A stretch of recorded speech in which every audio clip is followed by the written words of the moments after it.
Hello student, नमस्कार। आपका स्वागत है इस वीडियो में। और मैं हमेशा की तरह यही उम्मीद करूंगा आप सही बच्चों की कि आपकी पढ़ाई लिखाई बहुत ही जोरों शोरों से, बहुत ही जबरदस्त तरीके से चल रही होगी। मैं बताता हूँ, मैं भी एकदम बढ़िया हूँ। तो भाई टाइम आ गया वो वाला जिसके लिए आप लोग इतने समय से मेहनत कर रहे थे, इतने समय से मेहनत कर रहे थे। तो सितंबर के हमारे एग्जाम जस्ट कुछ दिन दूर है और सर अब हमारे पास बस कुछ दिन बचे ना। तो सर प्लीज़ आप बता दीजिए हमें पहला पेपर जो एडवांस अकाउंटिंग का है उसके लिए हमें लास्ट में क्या स्ट्रेटेजी रखनी चाहिए। तो बेटा ये मैं वीडियो उसी पर्पस के लिए आप लोगों के सामने लेके आऊँ जहां पर मैं आप लोगों को लास्ट के 3 दिन के अंदर में कैसे स्ट्रेटेजी रखनी है वो मैं आप लोगों के साथ में यहाँ पे डिस्कस करने वाला हूँ। एक आप लोगों को एक प्लान देने वाला हूँ कि आप जिसको आप फॉलो कर सकते हो। और अगर आप अपने पास चीजें करते हो तो ऑब्वियसली हम अपने पास सितंबर के एग्जाम्स को क्लियर करके दिखाएंगे। और मैं आपसे लास्ट में कुछ प्रॉमिस भी मांगूंगा, प्लीज वो प्रॉमिस अपने पास निभाने का है। हाँ सर बिल्कुल, चलो प्लान आपके साथ डिस्कस करें। Yes sir. तो बेटा मेरा ये मानना है कि देखिए पहला पेपर है advance accounting, obviously one of the lengthiest syllabus आपके पास है apart from taxation in the CA intermediate. तो पहला पेपर ना एक आप लोगों का हमेशा मोमेंटम बनाता है। तो हमारे लिए बहुत जरूरी है कि हम अपनी पूरी ताकत जोड़ दें। हमारे बाकी सब्जेक्ट में पूरी ताकत है, हम पूरी लगाएंगे सर। वहां पर एक दिन 2 दिन ही मिलता है जितना इसे दे रहे हैं, पर पहले पेपर में तो हमारे ऊपर है। तो मैं ही मानता हूं आप 3 से 4 दिन अपने पास प्रॉपरली सब्जेक्ट को दे सकते हैं। अगर किसी बच्चे को लगता है मैंने 3-3.5 दिन देने हैं, ठीक है। किसी को लगता है मैंने 5 दिन देने हैं, ठीक है। मैं एक ऑप्टिमल प्लान लेकर जो मुझे लगता है कि 4.5 दिन इज द सफिशिएंट। बिकॉज इससे ज्यादा देने में एक बच्चे को क्या होता है, गैप बहुत ज्यादा होता है बाकी सब्जेक्ट में। इससे कम में अगर आप कर सकते हैं वेल एंड गुड, बट हमारी तैयारी कंफर्टेबलनेस की होनी चाहिए जिससे हमारा एडवांस अकाउंट का पेपर ना सुपर क्लास हो।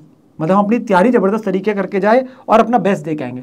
तो बेटा ये मैंने आप लोगों के लिए जो प्लान बनाना है 4.5 दिन का बनाया। 4.5 दिन क्यों, 4 पूरे कंप्लीट दिन और आधा दिन आप लोगों का 4 सितंबर का जिस दिन आईसीए हमारा टेस्ट लेगा, ठीक है ना।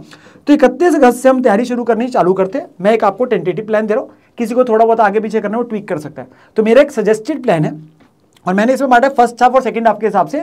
अप्रोक्सीमेटली हम 12-14 घंटे तक के अप टू अपनी दिन की रखेंगे। तो आप क्या कर सकते हो, you can start with chapter. मैंने बोला financial statement of companies buyback निपटा दिया, ठीक है ना। मैं ये नहीं बोल रहा किस चैप्टर में कितने घंटे लगाने, पता क्यों? क्योंकि हर बच्चे का अपना तरीका है, किसी का कोई वीक है, किसी का कोई स्ट्रॉन्ग है। अब होता है क्या, मैं बोलूंगा आप लोग मान के चल लीजिए आप 2 क्वेश्चंस किसी भी चैप्टर करके देख लीजिए, एक कर लीजिए, अभी के लिए सफिशिएंट होता है। बिकॉज ज्यादा होता है कि आप पॉइंट्स गो थ्रू कर ले, जो आपने क्वेश्चंस अपने मार्क करके रखे हुए इंपॉर्टेंट पॉइंट्स है, एक 2 बस करके देख लिए। अब हो सकता है किसी को आधा घंटा ज्यादा लग जाए, किसी को आधा घंटा कम लग जाए, किसी ने क्वेश्चन ज्यादा मार्क करके रखे किसी। तो मैं फिक्स नहीं बता रहा कि इतने घंटे इस चैप्टर में लगाओ, पर एक टेंटेटिव आइडिया दे रहा हूं। तो आप क्या कर सकते हैं, फाइनेंशियल स्टेटमेंट ऑफ कंपनीज और बायबैक फर्स्ट हाफ में निपटा दिया। क्योंकि फाइनेंशियल स्टेटमेंट ऑफ कंपनी सबसे इंपॉर्टेंट है, क्योंकि बैलेंस शीट वगैरह अगर आती है ना तो बाकी चैप्टर्स में मार्को संतुष्टि रहती है, ठीक है। और फिर कुछ प्रैक्टिकल आपके एएस डाल दिए मैंने। AS 12 हो गया, AS 13 इंपॉर्टेंट ऑब्वियसली बिकॉज उसका रेलिवेंस रहता है डिविडेंड वगैरह की जो ट्रीटमेंट आपके आगे वाले स्टैंडर्ड्स में भी। AS 20 अर्निंग पर शेयर, तो ये हमारे पास हो गया। सेकंड में मैंने क्या रखा, आपके चैप्टर रख दिए कैश फ्लो और ब्रांच अकाउंटिंग। ये मैं ये लेके चल रहा हूँ एक बार के लिए, अगर आप अपने पास 100% सिलेबस कवरेज कर रहे हैं। हाँ मैं बात करूंगा कुछ बच्चों ने कोई चैप्टर छोड़े हुए तो उसमें फर्क पड़ जाएगा, ठीक है ना। और यहाँ पे मैंने AS डाल दिया, कुछ प्रैक्टिकल एंड कुछ थ्योरी वगैरह भी। बेसिक्स ऑफ AS को मत छोड़ना, इंट्रोडक्शन एप्लीकेबिलिटी में तो अमेंडमेंट भी आई हुई है, उसके लिए अलग से वीडियो बनाई थी कुछ दिन पहले, वो इस वीडियो के नीचे डलवा भी दूंगा आप लोगों के लिए। कुछ और चीजें भी डलवा दूंगा, वो सब बता दूंगा। तो बेटा वो अपने पास में करके जाने का, ठीक है ना। 2 सितंबर के लिए मैंने बोला इंपॉर्टेंट चैप्टर्स, इंटरनल रिकंस्ट्रक्शन आसान है, अमेलगमेशन थोड़ा सा हैवी है, और आपके इंपॉर्टेंट, क्योंकि ये दिन एक ऐसा है जब मुझे लगता है बच्चा पूरे फुल फ्लो में आया था, तो इसलिए मैंने आपके पास वो मिड में जाके एक हैवी दिन रखा, ठीक है ना। और प्रैक्टिकल वाले जो एएस हमारे एसेट रिलेटेड एसेट सारे आ जाते हैं, ठीक है ना। 3 सितंबर को आपका कंसोलिडेशन वाला पूरा चेन हो गया, फ्रेमवर्क हो गया, और जो बचे हुए एएस है वो आपके लिए मैंने डाल दिए। देखिए ऐसा हो सकता है किसी दिन आपका सिलेबस नहीं होगा तो अगले दिन कैरी फॉरवर्ड हो जाएगा। किस दिन अगर आपके पास में ज्यादा टाइम हो चुका है और बचा है तो आप अगले दिन का कुछ कर लीजिए। ये नहीं नितिन सर ने जितना दिया हमने उतना कर लिया, अब बाकी टाइम एंजॉय करेंगे, चाहे 2 घंटे और पढ़ सकते हैं, आगे का कर लो ना, तुम्हारा ही बेनिफिट है। और लास्ट डे वेरी इंपॉर्टेंट, इस दिन वार्म अप सेशन क्या होता है बेटा, मैं आप लोगों के साथ सुबह 8 बजे मिलूंगा। क्या कराने के लिए, वार्म अप क्या बहुत जरूरी है। पेपर में जाके बेटा आपने क्या है, उनको सुनाना नहीं है, ओरल टेस्ट नहीं लिखना है। तो होता है कि हमारे को 3 घंटे पेपर कंप्लीट करना है, तो वो स्पीड नहीं बनती। तो एक तो मैं रिकमेंडेशन करूंगा जितने भी चैप्टर्स है और जितने प्रैक्टिकल एएस है उसके अंदर कम से कम 1-2 क्वेश्चन बस हाथ से करके देख लीजिए। काफी बच्चे वो भी नहीं करते, तो मेरा ये मानना होता है पेपर वाले दिन ना वो स्पीड ना बनती नहीं है स्टार्टिंग से। सो सुबह ना हमारे लिए थोड़ा सा क्या एक बार प्रैक्टिस कर लेंगे ना। मैं सिर्फ हार्डली 2-3 क्वेश्चन कराता हूँ, कोई एएस का करा लिया, कोई पूछ चैप्टर करा लिया, 1-1.5 घंटे का सेशन लेता हूँ, ज्यादा बड़ा नहीं, 1.5 घंटा मैक्सिमम है। और उस समय हम हाथ से सॉल्विंग करेंगे तो आपका पेपर में जाके ना वो आप एकदम से रुकेगा नहीं हाथ, आप स्पीड से अपने पास में चालू कर पाएंगे जब आप अपने पास में 2 बजे पेपर चालू करेंगे।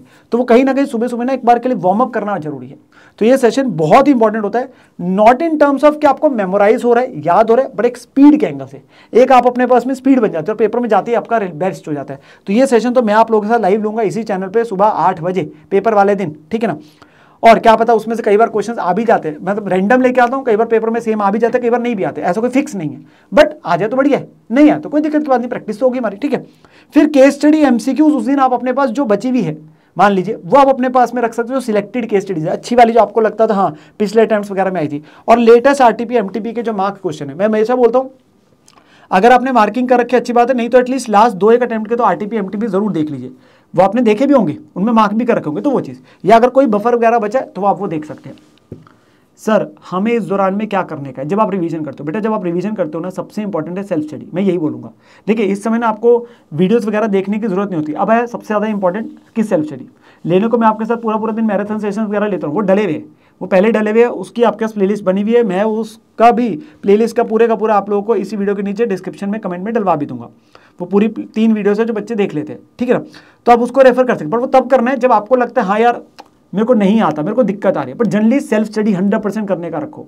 फिर जो क्वेश्चंस आपने मार्क करके रखे हुए सिर्फ उन्हीं को देखना है, जो क्वेश्चन मार्क नहीं कर रखे उनको प्लीज मत देखना। Have confidence in your previous revision kind of a thing. आपको लगेगा नहीं आता, ये है वो है, बहुत सारे मन में सवाल आते हैं, मैं भी इस फेज से निकला और मुझे भी बेटा इस समय सबसे ज्यादा डर लगता है, बट प्लीज समझिए आपने पिछले इतने समय से यार मेहनत करी है, उस मेहनत को खराब थोड़ी ना करने का है। अब बस कुछ दिन बचे हैं, सिंगल ग्रुप वालों के यार 10-12 दिन, मतलब आप मान के चलो यार आपके 2-3 हफ्ते की और मेहनत रहेगी, क्या हमने वो मेहनत नहीं करेंगे? क्या हम अब जाके अपने पास सारी हिम्मत हार जाएंगे?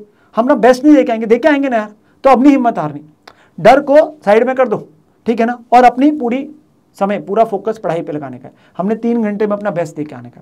मैं बहुत सारी टिप्स आप लोगों से वार्म अप सेशन पे उसी समय डिस्कस करता हूँ पेपर से ओरिएंटेड, बट अभी के लिए रिवीजन के दौरान में 1-1, 2-2 क्वेश्चन हाथ से सॉल्व करके देखो, अगर कर सकते हो well and good. As theory वाले में कुछ जरूरत नहीं, उसको पढ़ा आगे बढ़े, प्रैक्टिकल वाले में भी एक आधा सॉल्व कर लिया, ज्यादा पढ़े और आगे बढ़े, तो आपका जल्दी होती है, ठीक है ना। जो क्वेश्चन सिलेक्ट कर रखे उन्हीं को अपने पास करके चलो। एक एक्सेसिव टाइम आप इस पेपर में एटलीस्ट दे सकते हो सो दैट आप लोग अपना कर सके। हाँ कुछ चैप्टर्स हो सकते हैं जो तकलीफ वाले, जो बच्चे का हर परसेप्शन होता है, किसी को ब्रांच में तकलीफ है, किसी को अमेलगमेशन में तकलीफ है, किसी को कंसोलिडेशन में तकलीफ है। एक आधा चैप्टर अगर वीक भी है ना, घबराने का नहीं है यार, प्लीज नहीं घबराना। बेटा पेपर में चॉइस आती है, 100 नंबर में एक आपको 14 नंबर का एक चॉइस में आ रहा है, पहले ये समझो, ठीक है ना। दूसरी चीज वो रिस्क लिया जा सकता है। दूसरी चीज अगर उसके बावजूद हमें कोई और चैप्टर वीक है, एक और वीक है, तो बेटा पेपर में अगर आप 80 का भी अच्छे से अटेम्प्ट करके आ रहे हो ना, 90 का भी करके आ रहे हो, वेल एंड गुड यार, हमें अपने पास में कन्विंसिंगली पास होना है। देखो नंबर हमारे अच्छे आ जाएंगे, बट अगर हम डर के चक्कर में पेपर ही नहीं देने गए तो सारी मेहनत खराब हो जाएगी ना। मैं अपने पास अगर एफर्ट डालूं तो शायद मैं 60 ले आऊं, चाहे मेरे 2-3 चैप्टर्स वीक है, पर अगर मैं उस डर के चक्कर में पेपर ही ना देने जाऊं और बाकी भी खराब कर दूं तो उसका क्या फायदा, समझ लो। तो अगर 1-2 चैप्टर्स वीक भी है, प्लीज घबराने का नहीं है, प्लीज नहीं घबराना। I know many students, there are chartered accountants जिन्होंने आज तक शायद अमेलगमेशन का चैप्टर नहीं करा, किया ही नहीं कभी, ठीक है ना। दूसरी बात, अगर आपके क्वेश्चन सॉल्व करते समय बाय चांस कोई गलती हो रही है, प्लीज घबराना मत, बैलेंस शीट टैली नहीं हुई, कोई दिक्कत की बात नहीं।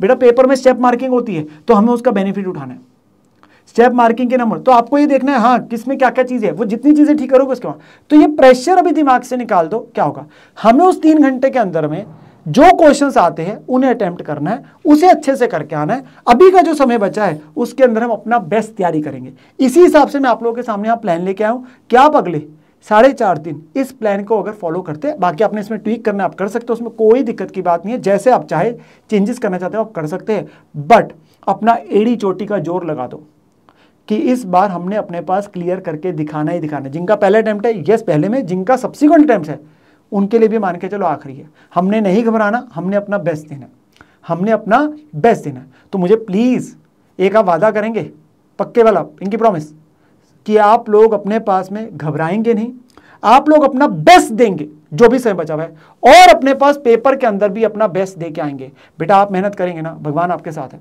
माता पिता का आशीर्वाद आपके साथ है, हमारा टीचर्स का आशीर्वाद आपके साथ है, आपके साथ बेस्ट ही होगा, अच्छा ही होगा। आप जितना घबराएंगे, घबराने से हमेशा चीज खराबी होती है, कभी अच्छी नहीं हुई है बेटा। टेंशन लेने से हमेशा घबराने से हमेशा चीज खराब ही होती है, तो टेंशन मत लो। ज्यादा टेंशन थोड़ी बहुत ही मुझे पता होती है, वो जितना मर्जी कर लो, बट एटलीस्ट एक्सेसिव ना लो कि जिससे पढ़ाई ना हो सके, ठीक है। तो अपनी मेहनत करिए ना, तो उसी के साथ में लास्ट के कुछ दिन बचे हुए इसमें ही मेहनत करो। और अपना बेस्ट दो। मैं आप लोगों के साथ मिलूंगा सुबह 8 बजे, ठीक है ना। कुछ और भी चीज़ें होगी, टिप्स होगी, मैं आप लोगों को बता दूंगा, ठीक है ना, चीज़ें जो भी आपके लिए रेलिवेंट है। बट प्लीज़ अपना बेस्ट दे के आना, हिम्मत नहीं हारनी, आपने अब तक भी मेहनत करी, आगे भी करोगे। एंड कमेंट में मेरे साथ प्रॉमिस करो कि सर हम अपना बेस्ट देंगे और सितंबर एग्जाम क्लियर करके दिखाएंगे, अपना बेस्ट देंगे, ठीक है ना। चलो मिलते हैं आप लोगों से बेटा in the live session, warm up session on 4 September. Hopefully आपको ये स्ट्रेटेजी आप लोगों के लिए बेटा हेल्पफुल रहेगी मेरे प्यारे प्यारे बच्चों, ठीक है ना। बाय बाय मेरे प्यारे बच्चों, बाय बाय।